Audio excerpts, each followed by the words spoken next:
আলাইকুম। ওয়ালাইকুম আসসালাম। কোথায় গিয়েছিলেন? আজ তো বেতন পেয়েছি, ব্যাংকে গিয়েছিলাম। ও আচ্ছা আচ্ছা, যাক ভালো। আমি ব্যাংক থেকে টাকা উঠিয়ে নিয়ে আসলাম। তাই ভাবলাম আপনি যে আমার কাছে টাকাটা পান সেই টাকাটা দিয়ে দিন। এই আপনাকে দেখলাম, ধার নেওয়ার পরে একবারের জন্য টাকাটা দিতে হয় না, নির্দিষ্ট তারিখের আগেই আপনি ধারটা পরিশোধ করেন। এই ব্যাপারটা আমার খুব ভালো লাগে।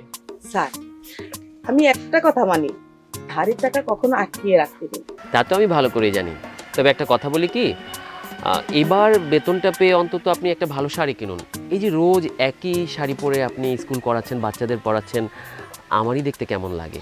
আসলে স্যার কি করব, অল্প টাকা মাইনে, ভাড়া বাসায় থাকি, ছেলে মেয়েগুলো মানুষ করতে হয়, ওদের লেখাপড়ার খরচ, টিচার খরচ, খাওয়া দাওয়া সব কিছু মিলিয়ে স্যার আসলে পোশাক কেনাটা আমার হয় না।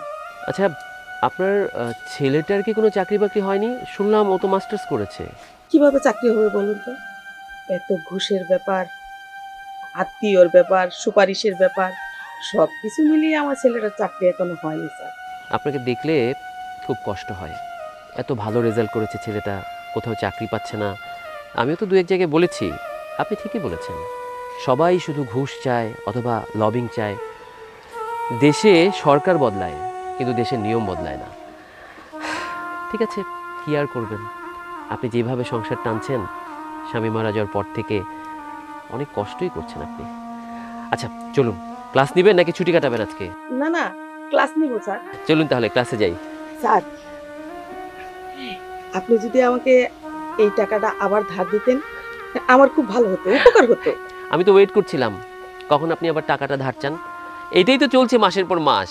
এই টাকাটা আমি আপনার জন্য আপনার খাতেই রেখেছি, কারণ আমি জানতাম আপনি টাকাটা আমাকে দিয়ে আজকে আবার ধার চাইবেন, আবার পরের মাসের একই তারিখে ফেরত দেবেন, আবার তৎক্ষণাৎ ধার নিয়ে আবার চলবেন।